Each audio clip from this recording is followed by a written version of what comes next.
अब मैं आपको बता रही हूँ कि वो आगे के प्रोसेस में अब स्क्रीनिंग पे जा रहे हैं, ठीक है। तो अब एक बार दोबारा से कि मैंने जो फॉरेन जीन अपनी कट करी थी, ठीक है, ई को R1 से कट करी थी, तो मेरे पास ये वाली फॉरेन जीन आई थी। कट के कैसे हो गई ये, ठीक है। इसके दोनों साइड पे जो थे ओवर हैंग्स थे, मतलब स्टिकी हैंड्स थे। अब अगर मैं सेम किससे कट किया था, ई को R1। अब मैंने क्या किया, एक ट्यूब ली जिसे हम कहते हैं एपेंडॉर्फ ट्यूब। एपेंडॉर्फ ट्यूब लिखोगे तो ज़्यादा नंबर मिलेंगे, because this is a technical tube, this is a technical name and you should be using technical terms by now, क्योंकि आप 12th में आ चुके हो। एपेंडॉर्फ ट्यूब होती है, ठीक है। इसमें हमने सबसे पहले क्या डाला, अपनी कट फॉरेन जीन, ठीक है। कट फॉरेन जीन डाला और मैं इसको ऐसे दिखा रही हूँ,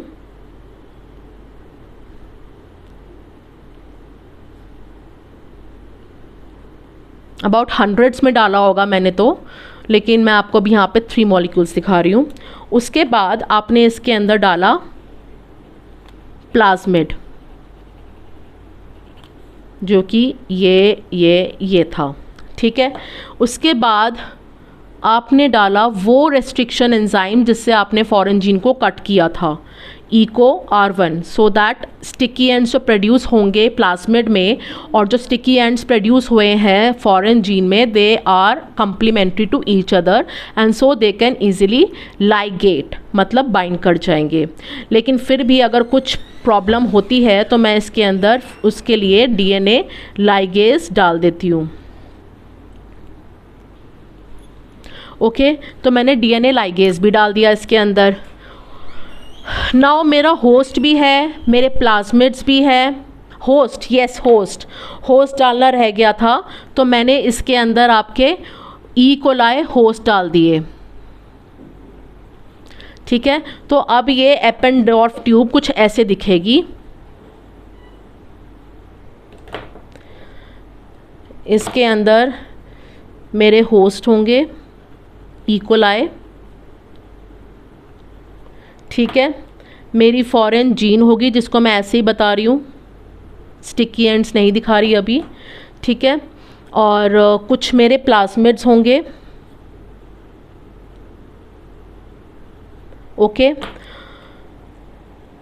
अब कुछ मेरे जो है रेस्ट्रिक्शन एंजाइम्स होंगे, मॉलिक्यूल्स। कौन सा रेस्ट्रिक्शन एंडोन्यूक्लियस लूँगी जिससे मैंने फॉरेन जीन को कट किया है, तो ये इको R1 है, ठीक है। सब कुछ मीडियम रेडी है। आपने इको R1 डाल दिया तो आप अज्यूम कर रहे हो कि आपके सारे प्लाज्मिड कट हो गए, और क्योंकि फॉरेन जीन भी बैठी है इसके अंदर अपने स्टिकी एंड्स लेके, तो आप अज्यूम कर रहे हो कि आपका जो है ये ऐसे कटा होगा प्लाज्मिड और उसके साथ ये ऐसे ऐड हो गई होगी, ठीक है। बट बेटा याद रखना, ऐसा भी हो सकता है कि ये आपस में दोबारा जुड़ जाए, ठीक है, और जो आपकी जीन है वो सर्कल बना ले, ठीक है। तो ये वाला जो प्लाज्मिड है, it is not a recombinant plasmid, मतलब it is not a recombinant vector, this is a recombinant vector. Vector मतलब हम जो व्हीकल ले रहे हैं, here we are using plasmid as a vector, तो ये रिकॉम्बिनेंट वेक्टर है। और मैंने अपने जो है अपने सेल्स भी डाल दिए हैं, साथ में मैंने लाइगेज भी डाल दिया था इसके अंदर, बाय चांस कुछ एडिशन होने में प्रॉब्लम हो। अब मैंने इसको जो है इस इंक्यूबेशन ट्यूब या एपेंडॉर्फ ट्यूब को, इसके अंदर मेरे होस्ट सेल्स हैं, होस्ट सेल्स को जब मैंने इसके अंदर डाला था उससे पहले ही मैंने अपने होस्ट सेल्स को कॉम्पिटेंट बना लिया था, ठीक है। कैसे, ये होस्ट सेल्स थे मेरे ट्यूब के अंदर, बहुत बड़ी ट्यूब हो गई, कोई बात नहीं। इसके अंदर मैंने कैल्शियम मैग्नीशियम के ढेर सारे आयंस डाल दिए थे। तो अब जो मेरी जो होस्ट था, अब उसके सरफेस पे ये कैटायंस प्रेजेंट है, that means DNA easily can precipitate on the cell wall of the host. Now cell wall is ready to take up the DNA, ठीक है।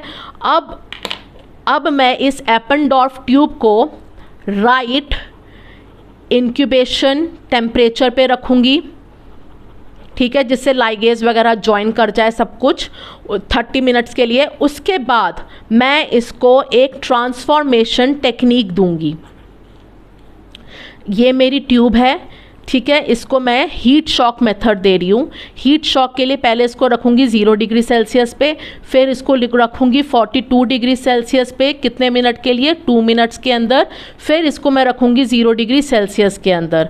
अब क्या होगा, मैंने अज्यूम कर लिया कि डीएनए कट हो गया EcoR1 से, उसके अंदर फॉरेन जीन बैठ गई है। मैंने अपने कॉम्पिटेंट होस्ट यूज़ किए थे जिसपे मैंने कैटाइन और मैग्नीशियम आयन से कोट किया था, और उसकी वजह से जो ये वेक्टर होगा रिकॉम्बिनेंट वेक्टर, क्योंकि रिकॉम्बिनेंट वेक्टर में प्लाज्मिड भी डीएनए है और होस्ट जो आपका फॉरेन जीन है वो भी डीएनए है। ये पूरा रिकॉम्बिनेंट वेक्टर जो है आपका ये नेगेटिवली चार्ज्ड होगा और ये इजीली आके जो प्रेसिपिटेट कर जाएगा on the surface of the cell wall of the E coli, जो कि ऑलरेडी कोटेड है विथ पॉजिटिव चार्ज। तो इलेक्ट्रोस्टैटिक फोर्सेस ऑफ अट्रैक्शन की वजह से मेरा डीएनए जो है रिकॉम्बिनेंट वेक्टर वो प्रेसिपिटेट कर गया होगा। उसके बाद मैंने इसको ट्रांसफॉर्मेशन के लिए टेक्निक यूज़ करी, हीट शॉक मेथड। अब मुझे लग रहा है कि इस सॉल्यूशन के अंदर जितने भी इकोलाई है ना, सबके अंदर मेरा रिकॉम्बिनेंट वेक्टर जा चुका है, ठीक है, लेकिन ऐसा नहीं होता।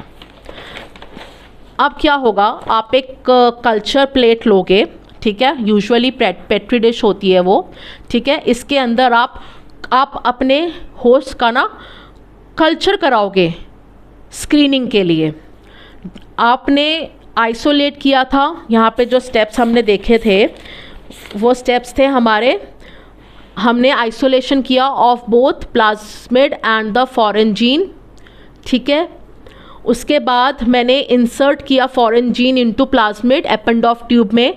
अब नहीं प्लाज्मिड के अंदर इंट्रोड्यूस किया। ये जो 2 और 3 जो स्टेप है ये साथ में ही हो रहे हैं, and inserting the recombinant plasmid into the host transformation.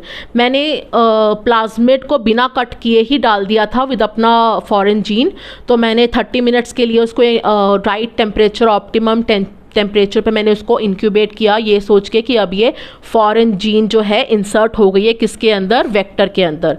उसके बाद मैंने इसको कॉम्पिटेंट होस्ट को मैंने ट्रांसफॉर्म उसके अंदर डाला एपेंडॉफ ट्यूब में, और मैंने फिर इसको हीट शॉक मेथड दिया। अब मुझे क्या करना है, स्क्रीनिंग करनी है बेटा, क्योंकि स्क्रीनिंग से ही मुझे करेक्टली ट्रांसफॉर्म्ड बैक्टीरिया मिलेगा, ठीक है। इसके लिए मैं पहले क्या कराऊंगी, आपके जो सॉल्यूशन है उसको मैंने इसके अंदर, पहले तो मैंने पेट्री डिश ली, खाली होती है ग्लास की, उसके अंदर मैंने एगार डाला। एगार क्या होता है, कल्चर मीडियम, ठीक है, it is the culture medium, doesn't contain nutrition, याद रखना एगार सिर्फ कल्चर मीडियम है। It is a semi solid gel, it is a semi solid jail.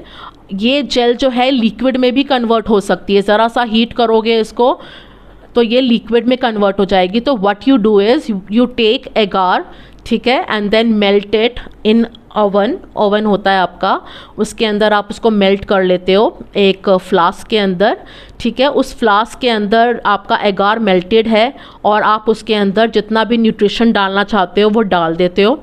उसके बाद जब वो ठंडी होती है थोड़ी सी तो सेमी सॉलिड बन जाती है, ठीक है। सेमी सॉलिड स्टेट तक वेट नहीं करना है, आपने जो है एगार को मेल्ट किया, उसमें न्यूट्रिएंट्स डाल दिए।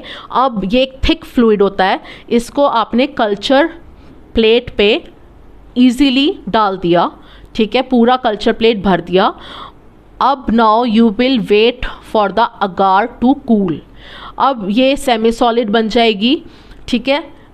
अगार सेमी सॉलिड हम इसलिए लेते हैं क्योंकि इसके अंदर न्यूट्रिएंट्स भरे हुए हैं, बट ये सिर्फ एक कल्चर मीडियम की तरह यूज़ हुआ है। इसके अंदर न्यूट्रिएंट्स हमने खुद पोर किए हैं। अगर सॉलिड डाल देंगे तो कॉलोनी इसके अंदर से निकाल ही नहीं पाएगी न्यूट्रिएंट्स, ठीक है, और लिक्विड डालेंगे तो कॉलोनी वैसे ही लिक्विड में मर जाएगी, आपका ज़िंदा थोड़ी ना रहेगी। तो हम एक सेमी सॉलिड कल्चर मीडियम लेते हैं, उसके अंदर न्यूट्रिएंट्स भरते हैं और फिर अपनी कॉलोनीज़ इसके अंदर डालेंगे। सॉल्यूशन डाला तो सॉल्यूशन डालने के बाद मेरे पास कल्चर प्लेट ये है और मेरे पास मैंने 2-3 दिन के लिए इसको छोड़ दिया, overnight for 3-4 nights I left it, मतलब आई इंक्यूबेटेड द कल्चर।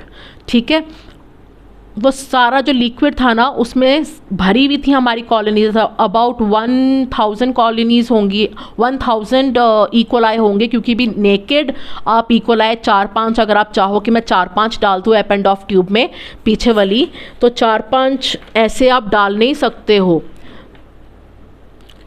आपको कम से कम 1000 मॉलिक्यूल्स ऑफ 1000 या हम 10,000 जो है अपने इकोलाई लेते हैं।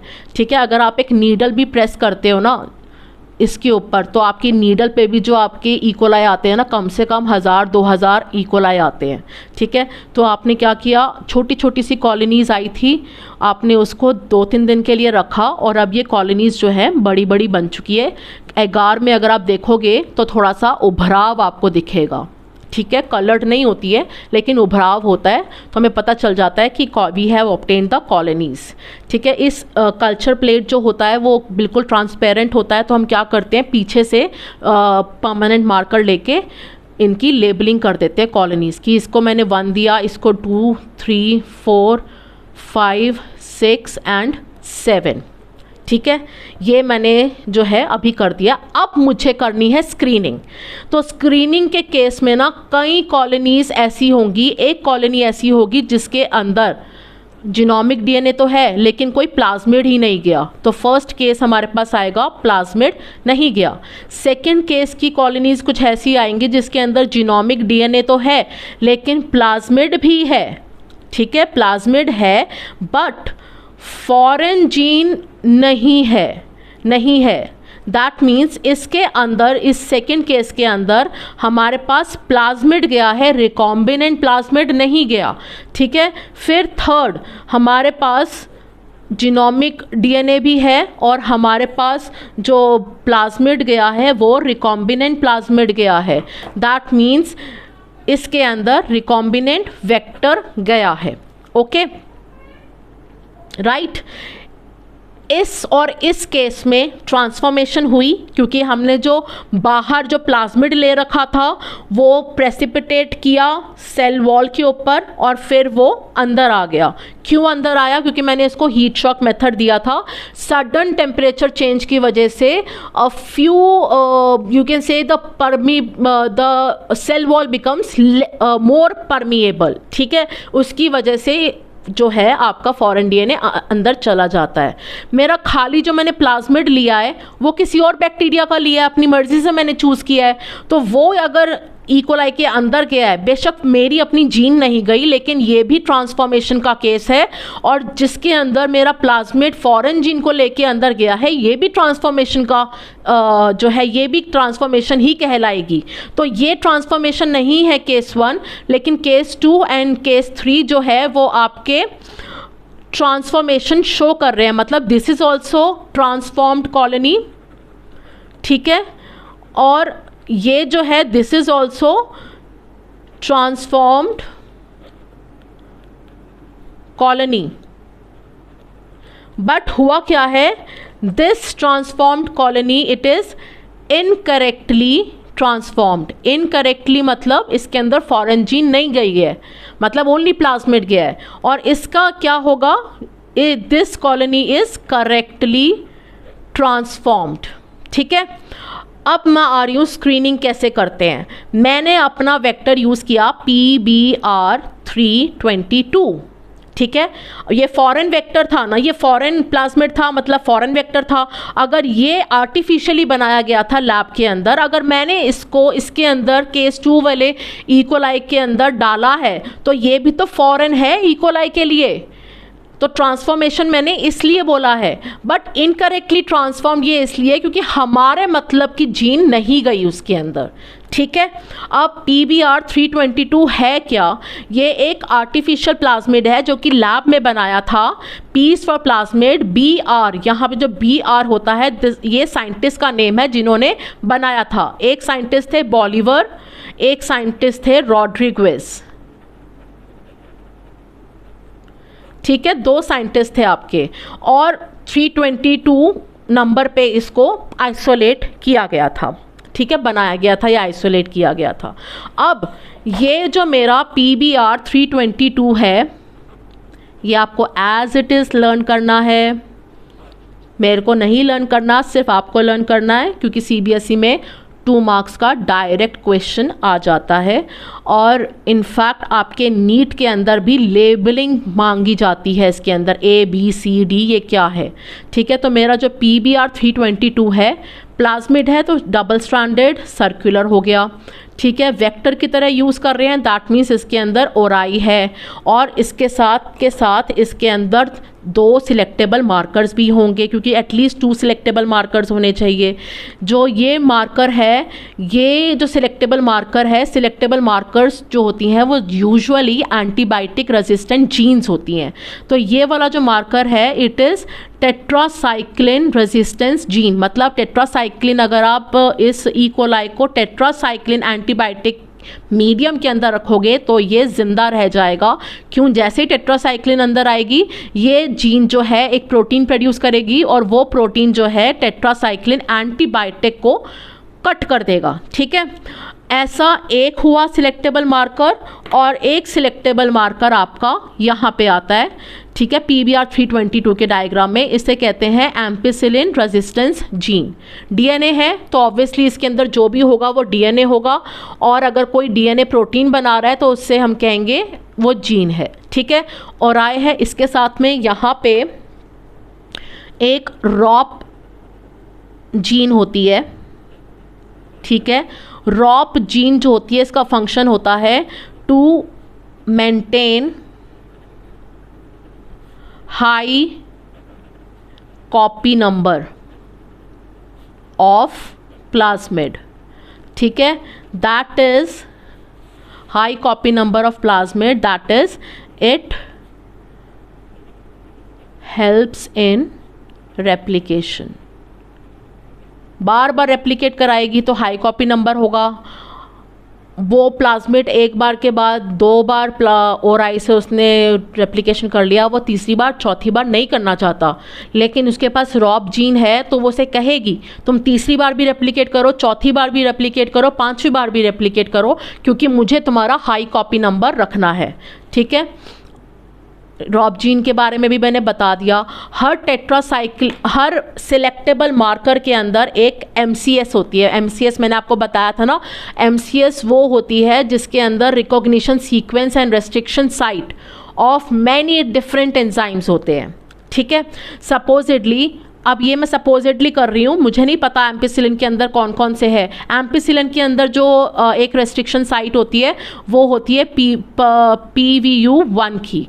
मतलब अगर आप फॉरेन जीन को PVU1 से कट करोगे और आप इस एम्पिसिलिन रेजिस्टेंस जीन में इस पूरे प्लाज्मिड के अंदर PVU1 डालोगे तो PVU1 का सिर्फ एक ही रेस्ट्रिक्शन साइट है जो कि एम्पिसिलिन के अंदर है। तो ये यहाँ से कट होगा, इसके अंदर से कट होके खुलेगा, ठीक है। मतलब यहाँ पे कट होगा और ये खुलेगा और आपकी फॉरेन जीन अंदर आ जाएगी। PVU1 की जो रेस्ट्रिक्शन साइट है वो और कहीं नहीं होगी, इस पूरे प्लाज्मिड में एक ही होगी, ठीक है। तो हम जब MCS लेते हैं या हम restriction site, selectable markers having restriction sites, ये इंपॉर्टेंट होता है कि सिलेक्टेबल मार्कर्स 2 से ज़्यादा हो या 2 से ज़्यादा हो विद उनके अंदर मल्टीपल क्लोनिंग साइट्स, मतलब restriction sites of many different enzymes. एक एंजाइम, एक रेस्ट्रिक्शन एंजाइम की एक ही रेस्ट्रिक्शन साइट होगी पूरे प्लाज्मिड में, वरना अगर मैंने PVU1 को डाल दिया तो पता नहीं वो कहाँ कहाँ कट कर दे। इसीलिए हर रेस्ट्रिक्शन एंडोन्यूक्लियस की सिर्फ एक ही रेस्ट्रिक्शन साइट होती है प्लाज्मिड के अंदर, ठीक है। और टेट्रासाइक्लिन के अंदर मैंने ले लिया BAMH1। BAMH1 stands for Bacillus amyloliquefaciens, ठीक है। मुझे नहीं पता, मुझे याद नहीं आ रहा है कि इसके अंदर कौन सी रेस्ट्रिक्शन साइट होती है। इसके अंदर मुझे पता है कि PVU1 की रेस्ट्रिक्शन साइट होती है, ठीक है। अब सपोजिटली मैंने BAM-H1 की साइट ले ली। यहाँ पे आपको जितनी भी साइट्स मेंशन है बुक के अंदर एज इट इज़ याद करना है। कौन से रेस्ट्रिक्शन एंजाइम के ऊपर है रेस्ट्रिक्शन साइट किसी की या नीचे है, क्योंकि वो यहाँ पे लेबलिंग पूछ लेंगे 1 A B C D। तो आपको तो पता है कि इसके अंदर 4 रेस्ट्रिक्शन एंडोन्यूक्लियस होते हैं, लेकिन उनमें से सबसे नीचे कौन सा होता है, फिर उसके ऊपर कौन सा होता है, फिर उसके ऊपर कौन सा होता है, ये लेबलिंग में आता है। ये CBSE में भी आएगा और साथ में ये नीट में भी आ जाएगा। और अगर आप CUET की प्रिपरेशन कर रहे हो जिसमें सिर्फ 12th का सिलेबस आता है तो ये उसके अंदर भी आता है, ठीक है, आ सकता है। ओके, अब रेस्ट्रिक्शन साइट मैंने जो है ना, मैंने अपनी फॉरेन जीन को BAM-H1 से कट किया था, तो लाजमी है कि मैं अपने PBR 322 को BAM-H1 से ही कट करूँगी, ठीक है। अब क्या होगा कि ये मेरा जो PBR 322 है इसके अंदर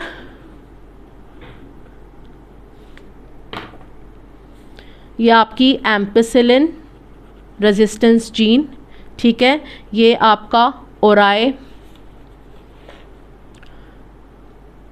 ठीक है, और ये आपका जो था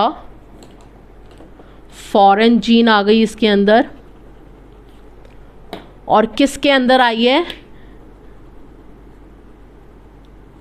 टेट्रासाइक्लिन रेजिस्टेंस जीन के अंदर। अब टेट्रासाइक्लिन रेजिस्टेंस जीन इस पहले तो इंटैक्ट थी, इंटैक्ट मतलब इट वाज एक्टिव, ठीक है, एक्टिव मतलब वो एक्सप्रेस कर रही थी, और एम्पिसिलिन रेजिस्टेंस जीन भी एक्सप्रेस कर रही थी। और ये क्या एक्सप्रेस करते हैं, एंटीबायोटिक को डिग्रेड या कट करने वाले प्रोटीन्स। तो अगर आप इस प्लाज्मिड कंटेनिंग होस्ट को टेट्रासाइक्लिन के अंदर डालोगे तो भी वो ज़िंदा रहेगा, सरवाइव करेगा, और अगर एम्पिसिलिन वाले मीडियम में डालोगे तो भी वो सरवाइव करेगा। लेकिन अब क्या हुआ है, अब टेट्रासाइक्लिन रेजिस्टेंस जीन के अंदर मैंने अपनी फॉरेन जीन इंट्रोड्यूस कर दी है। मतलब क्या हुआ, टेट्रासाइक्लिन का म्यूटेशन। नाउ वो प्रोडक्ट बनाएगा या नहीं बनाएगा, क्योंकि म्यूटेशन हो गई है, it will not form any product, ठीक है। म्यूटेशन होने की वजह से it is not going to express itself. इसे कहते हैं टेट्रासाइक्लिन का इनएक्टिवेशन हो गया। और एग्जैक्ट टर्म क्या होती है, इंसर्शनल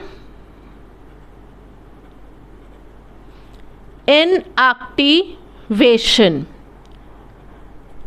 टेट्रासाइक्लिन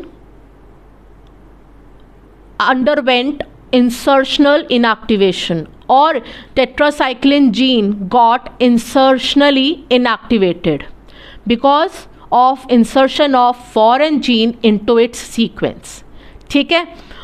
अब इस बैक्टीरिया को, इस प्लाज्मिड कंटेनिंग बैक्टीरिया को एम्पिसिलिन के मीडियम में डालेंगे तो ये बैक्टीरिया सर्वाइव करेगा, बिकॉज एम्पिसिलिन रेजिस्टेंट जीन जो है इट इज़ इंटैक्ट, ठीक है।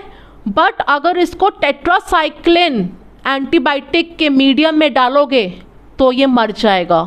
क्यों, टेट्रासाइक्लिन की जीन म्यूटेट हो चुकी है, इनएक्टिव हो चुकी है because of the insertion of the foreign gene. अब वो टेट्रासाइक्लिन जीन जो है वो प्रोटीन नहीं बनाएगी टेट्रासाइक्लिन को कट करने के लिए, ठीक है। यहाँ तक क्लियर हुआ। इंसर्शनल इनएक्टिवेशन क्या होता है, when we mutate a gene because of insertion of foreign gene into it, ठीक है, that is called as insertional inactivation, ठीक है।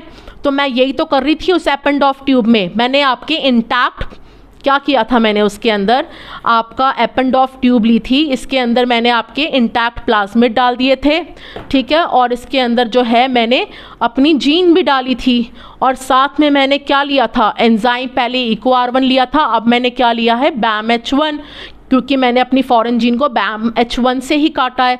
तो इसके अंदर दोनों जीन्स थी, इसके अंदर जीन थी एम्पिसिलिन रेजिस्टेंट भी, टेट्रासाइक्लिन भी, लेकिन मेरी फॉरेन जीन कहाँ पे आई? टेट्रासाइक्लिन, क्योंकि BAM-H1 की जो रेस्ट्रिक्शन साइट थी वो कहाँ पे थी? BAM-H1 कहाँ पे कट करेगा? टेट्रासाइक्लिन के वहाँ पे कट करेगा। तो जुड़ेगा कौन? फॉरेन जीन कहाँ जुड़ेगी? टेट्रासाइक्लिन के सीक्वेंस के बीच में जुड़ेगी। तो इंसर्शनल इनएक्टिवेशन किसका हुआ? टेट्रासाइक्लिन जीन का। अब इसको हम यूज करेंगे फॉर स्क्रीनिंग। स्क्रीनिंग दो टाइप की होती है। अभी मैं जिस टाइप की स्क्रीनिंग करा रही हूं उसका नाम होता है रेप्लिका प्लेट स्क्रीनिंग। ठीक है, रेप्लिका प्लेट स्क्रीनिंग, क्योंकि इसके अंदर हम बिल्कुल रेप्लिका क्या होता है? आइडेंटिकल कॉपी, वो बनाते हैं कल्चर प्लेट की। किसकी बनाते हैं? कल्चर प्लेट की। अभी एक मिनट रुको।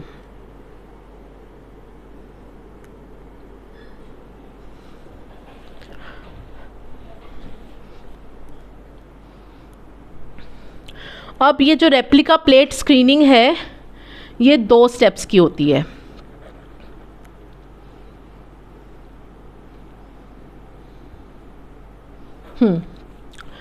और आपके पास इकोलाई होस्ट जो हैं कितने टाइप के आए हैं? एक होस्ट है जिसके पास प्लाज्मिड ही नहीं है, मतलब नो ट्रांसफॉर्मेशन। एक के पास प्लाज्मिड है लेकिन फॉरेन जीन नहीं है, it is a transformed host but incorrectly transform, क्योंकि आपका PBR 322 तो फॉरेन था ना इस इकोलाई के लिए, ये तो हमने लैब में बनाया था। तो अगर खाली PBR 322 भी अगर इकोलाई के अंदर जा रहा है दैट मीन्स ट्रांसफॉर्मेशन हुई है, लेकिन इनकरेक्ट हुई है बिकॉज हमारे मतलब की जीन नहीं गई उसके अंदर, फॉरेन जीन नहीं गई।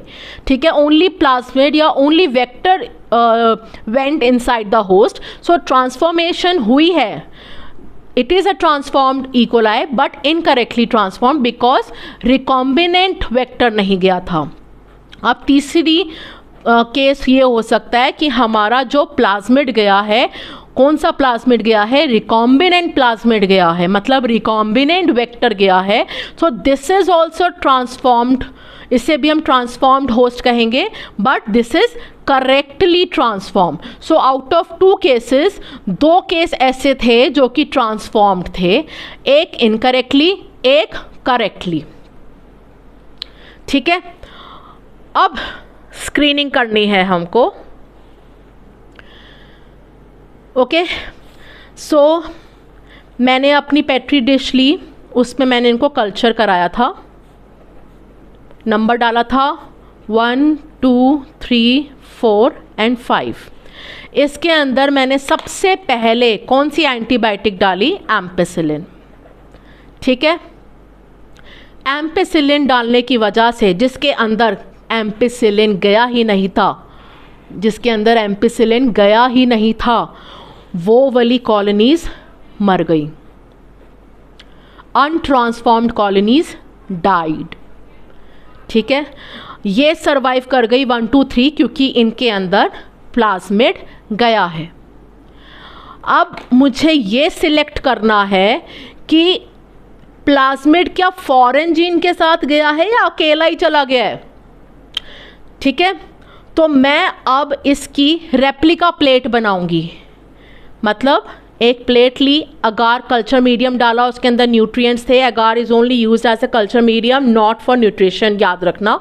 ठीक है, रेप्लिका प्लेट बनानी है मुझे, मतलब पेट्री डिश ली, उसके अंदर अगार डाल दिया, ठीक है, न्यूट्रिएंट्स डाल दिए, और माइक्रो नीडल से मैंने एक नीडल से मैंने ये पिक किया। ठीक है, या वो मत करो, तुम ऐसा करो, एक इसके ऊपर मैंने एक फ़िल्टर पेपर लगाया।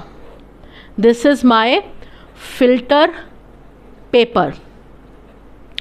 ठीक है, few colonies stuck to it, 1 की भी स्टक हो गई थोड़ी सी, 2 की भी हो गई और 3 की भी हो गई। ठीक है, अब मैंने इस filter paper, I used a filter paper and put it on the first petri dish. ठीक है, I pressed a little and then I transferred this filter paper exactly at the same position on the second culture plate, इसके ऊपर डाला, ठीक है। हुआ क्या, ये जो आपकी रेड कलर कॉलोनीज है छोटी छोटे ड्रॉप माइन्यूट साइज में आ गई, ठीक है। अब मैंने इसको 2-3 रात के लिए छोड़ दिया, फिल्टर पेपर हटा दिया, तो अब ये बड़ी बड़ी कॉलोनीज हो गई। क्या नंबर था, 1, 2 एंड 3। अब मैंने डाला इसके अंदर टेट्रासाइक्लिन, ठीक है। अब इसमें वही बचेंगे जिनके अंदर टेट्रासाइक्लिन एक्टिव है। टेट्रासाइक्लिन एक्टिव कब होती है, जब उसके अंदर म्यूटेशन ना हो, और म्यूटेशन नहीं होना मतलब उसके अंदर फॉरेन जीन गई नहीं। तो इनमें से जो केस 2 था वो ही कॉलोनी सर्वाइव करेंगी, और हमने देखा कि इसमें से कौन सी कॉलोनी मर गई, ये वाली कॉलोनी मर गई, ये वाली जिंदा रही दोनों, ठीक है। ये मर गई, इसका मतलब इसी कॉलोनी के अंदर सारे सेल्स के अंदर क्या है, plasmid with the foreign gene, क्योंकि इसके अंदर टेट्रासाइक्लिन का इंसर्शनल इनएक्टिवेशन हुआ था, तभी ये टेट्रासाइक्लिन को कट डिग्रेड करने वाला प्रोटीन नहीं बना पाई और ये मर गई, ठीक है। ये मर गई कॉलोनी। अब मैं क्या करूं, ये तो मर गई, गड्ढा हो गया, यहाँ पे डिप्रेशन आ गया, मुझे तो यही कॉलोनी लेनी थी बायोरिएक्टर के लिए, तो मैंने इसी कॉलोनी को तो मैंने मार दिया।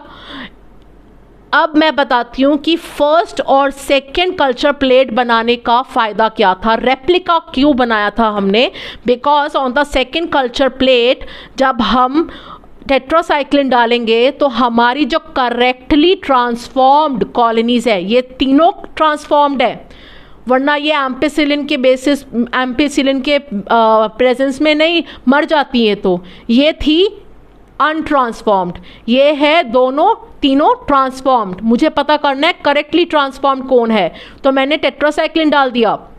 टेट्रासाइक्लिन जो करेक्टली ट्रांसफॉर्म्ड होगा उसके अंदर टेट्रासाइक्लिन जीन का इंसर्शनल इनएक्टिवेशन होगा, मतलब वो इनएक्टिव होगी, ठीक है, तो वो मर जाएगी, ये मर गई। अब मैं इस कॉलोनी को कहाँ से उठाऊं, क्योंकि मैंने सेम फिल्टर पेपर डाला था, प्रेस किया था, और उस फिल्टर पेपर को सेम पोजीशन पे मैंने लाके यहाँ पे रखा था, तो मतलब ये वाली जो मेरी कॉलोनी है वो कौन सी है, ये वाली कॉलोनी। इस कॉलोनी को तो मैंने नहीं छेड़ा ना, अब मैं इस कॉलोनी को उठाऊंगी, और ये कॉलोनी मेरी करेक्टली ट्रांसफॉर्म्ड कॉलोनी है, स्क्रीनिंग मेरी डन हो गई। अब मैं इसको लार्ज स्केल पे कल्चर करूंगी इन बायोरिएक्टर्स, एंड देन मैं डाउनस्ट्रीम प्रोसेसिंग कर दूंगी।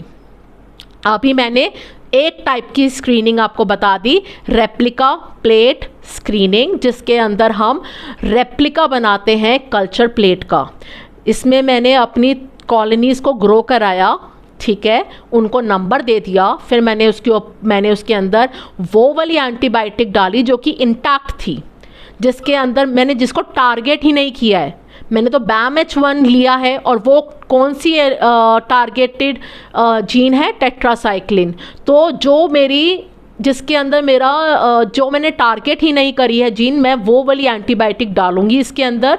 अगर प्लाज्मिड ही नहीं गया, मतलब ट्रांसफॉर्मेशन ही नहीं हुई, तो वो वाली कॉलोनीज़ मर जाएंगी, क्योंकि उनके अंदर एम्पिसिलिन रेजिस्टेंट जीन नहीं है, तो मेरी ये वाली कॉलोनीज़ मर गई। आपसे पूछा जाए कौन से नंबर की कॉलोनीज़ जो है वो आपकी अनट्रांसफॉर्म्ड है, 4 और 5, और कौन सी है आपकी जो ट्रांसफॉर्म्ड है, 1, 2, 3, ठीक है। अब मैं इसके ऊपर फिल्टर पेपर रखूंगी, थोड़ा प्रेस करूंगी, एक और कल्चर प्लेट रेडी करूंगी, और फिर उसके ऊपर फिल्टर पेपर टच कर दूंगी, ठीक है। टच करने के बाद मैं इस सेकेंड प्लेट को 3 से 4 दिन के लिए फिर से कल्चर करूंगी, ओवरनाइट मतलब कल्चर करूंगी इसको, और फिर मेरे पास तीनों कॉलोनीज़ बड़ी बड़ी आ जाएंगी, they will grow, the colonies will grow and will be visible.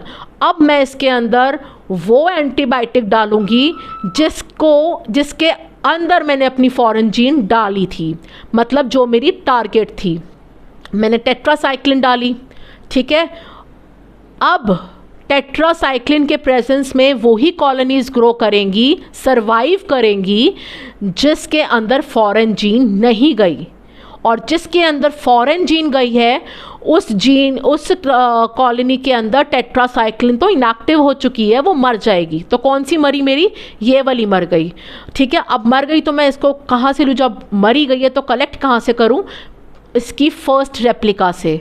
वहाँ पे सेकंड पोजीशन वाली जो मैंने मार्क किया था नीचे, उसके ऊपर जो उभराव आया होगा उससे मैं अपनी कॉलोनीज़ को कलेक्ट करूँगी और फिर मैं बायोरिएक्टर्स में डाल दूँगी। So replica plate screening requires 2 selectable markers and it is a 2-step process and it requires a replica plate formation and it is based on survival।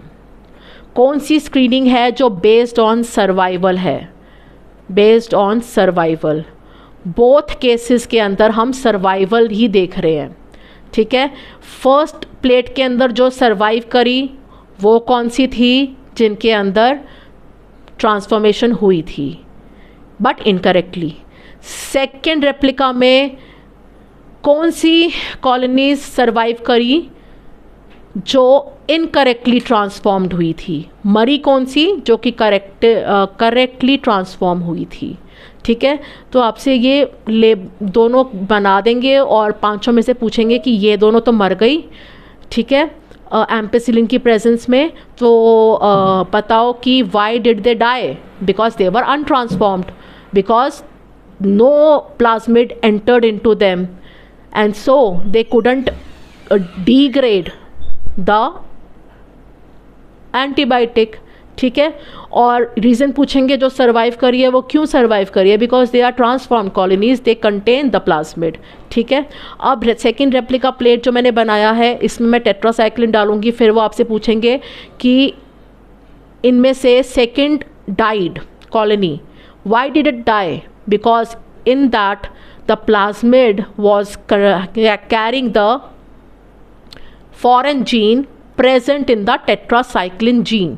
ठीक है, so tetracycline got inactive and इसीलिए ये tetracycline की presence में मर गई। तो reason आपसे पूछेंगे, ये ड्रॉ कराने का प्रोसेस नहीं आएगा, ना ही इसको एक्सप्लेन करने का प्रोसेस आएगा, बस इसमें वो ये पूछेंगे कि कौन सी मर गई और कौन सी क्यों नहीं मरी और उसका रीज़न बता दो बस। ठीक है, तो ये बेस्ड ऑन सर्वाइवल है, this screening process is based on survival. ठीक है, सर्वाइवल के बेसिस पे हम जानते हैं कि हमारी कौन सी करेक्टली ट्रांसफॉर्म्ड कॉलोनीज़ है। अब इसके नेक्स्ट वीडियो में मैं आपसे सेकेंड टाइप की स्क्रीनिंग डिस्कस करूंगी जो कि बेस्ड होगी ऑन द कलर। ठीक है।